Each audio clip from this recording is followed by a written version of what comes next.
At the start of 2024, I had a strange interaction with a small indie book podcast host. You know the kind. They have a podcast, a Twitter account with a few thousand followers, and a mission statement about uplifting indie voices. They say things all about community, visibility, giving people a platform. But once you step back and look more closely, you realize the platform isn't really for you. It's for their friends, their own writing, their branding, and their numbers. This host in particular, and this person isn't the only one, uses the podcast and social media in a pretty familiar way, jumping on every trending format, every like this tweet and I'll tell you what kind of genre you are thread. She posts viral bait and hot takes, just enough to look plugged into the scene, just enough to draw people in, but something didn't add up. Despite all the noise, the engagement was pretty low, like really low. Hundreds of thousands of followers, but almost no replies, posts sitting in silent, podcast episodes with no visual traction. That got me thinking, does this even work? Are these podcasts doing anything really? Is it just a feedback loop of noise? So, in this episode, we're going to break that down. We're going to break down indie book podcasts and podcasts as a whole and marketing for books. Most of this video was not written by me, it was written by a friend who has dealt with this firsthand and showed me actual sales graphs, and multiple other people as well, so thank you to my collaborators. So let's talk about it. And if you want to support my channel, remember that Patreon and memberships are available for less than a cup of coffee. But you can also do it in quiet ways, liking, subscribing, and leaving a comment. So let's start this episode and let's talk numbers. Let's do the math. I know, boring. But okay, let's strip away the sentimentality and do what most of us don't do when it comes to writing and marketing. Let's look at the numbers with a bit of honesty. Most indie book podcasts average around 100 to 300 listeners per episode. That's not a knock, that's a good number. But that's just the reality of the numbers, and out of those, maybe 5% of listeners will be curious enough to look up your book. Maybe. Now ask yourself how many will actually buy it. You're looking at 1 to 5 copies sold, optimistically. Now, let's say you hit the jackpot and land on a podcast with 1,000 to 5,000 listeners. Suddenly, that 5% gets a bit more exciting, maybe 20 to 40 sales. That's better, that's something. But that's not a magic key to making it into the bestseller list. It's not a career moment. To see a real boost, enough to shift Amazon's ranking or get in their bestseller list or create a snowball of visibility, you need a podcast with 20,000 plus listeners per episode. At that scale, 1% means about 200 plus sales. That's traction. That's enough to boost you up. That's a moment. But those podcasts, they often don't want indie authors. Or if they do want indie authors, they're people with large platforms anyway that sell thousands of copies easily. Or virability on BookTok. Most of them just want traditionally published authors with agents, publicists, and publishers. And like I said, people who already have visibility, people who don't really need the help. So where does this leave us? Once you realise that most indie book podcasts don't actually sell book, the illusion cracks. You start to see things as they really are, not as you hope they were. Where many of the hosts are really doing is performing value, performing kindness, performing support. But that's just it, performance. They're building a brand. Because underneath it is a machine that thrives on attention. And attention is currency. When they uplift someone, it's often someone already in their circle. When they promote a book, it's a book that benefits their brand. When they say they're giving you a platform, it's only if you play by their rules. And if you speak up, if you criticize the game, if you question their motives, you point out the low engagement or the lopsided promotion, suddenly you're the villain. You see what happens. Vague subtweets, quote tweets designed to weaponize their audience.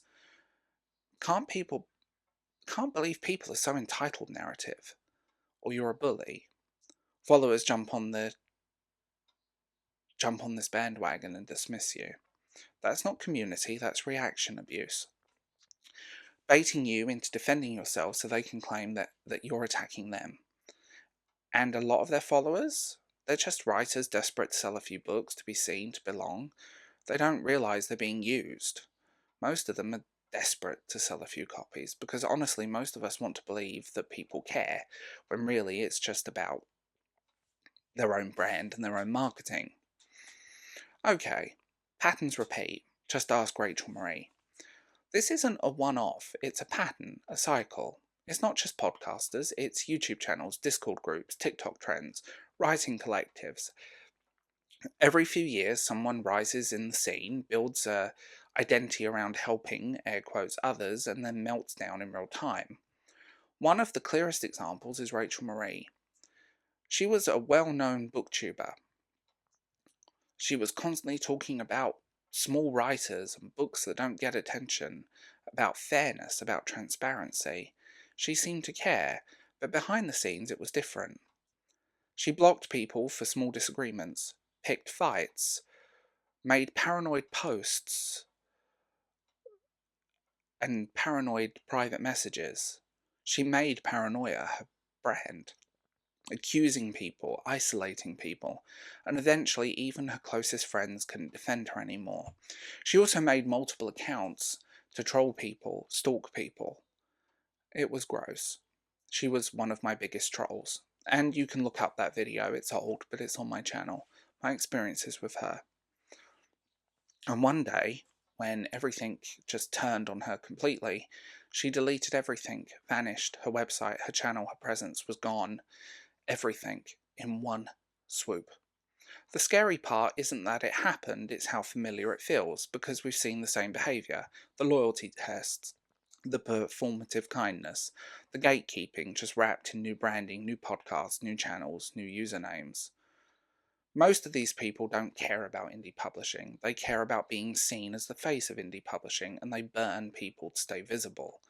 Clout chasing is a very unattractive quality in anyone. Rachel Marie was a lesson that no one seems to have learnt. What people don't talk about enough is how emotionally exhausting this all is. You're told you need to hustle, to show up, to play nice, say thank you and be grateful, stay silent about bad stuff or risk being, air quotes, difficult. And you try, God, you try. You go on the podcast, you smile through the awkward interviews, you post and repost and retweet. And then you check your sales dashboard and nothing has moved.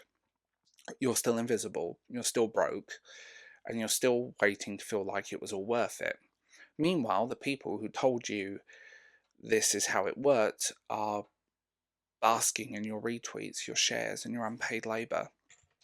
No wonder so many writers burn out, right? Okay, so what now? I don't have a magic solution, but here's what I know. Most podcasts won't sell your book. Most social media communities isn't built to support you. It's built to promote someone else. Most of the people trying to go viral every day are just as lost and desperate as the rest of us. Stop chasing visibility that doesn't feed you.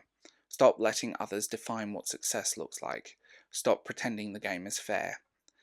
Instead, focus on your newsletter. That's yours. Build slow, real reader relationships. Prioritize platforms that don't drain you. Make peace with small wins, and above all else, trust yourself when something feels off. You're not, to be real about it, you're not difficult for speaking up. You're not wrong for walking away. You're not bitter for noticing.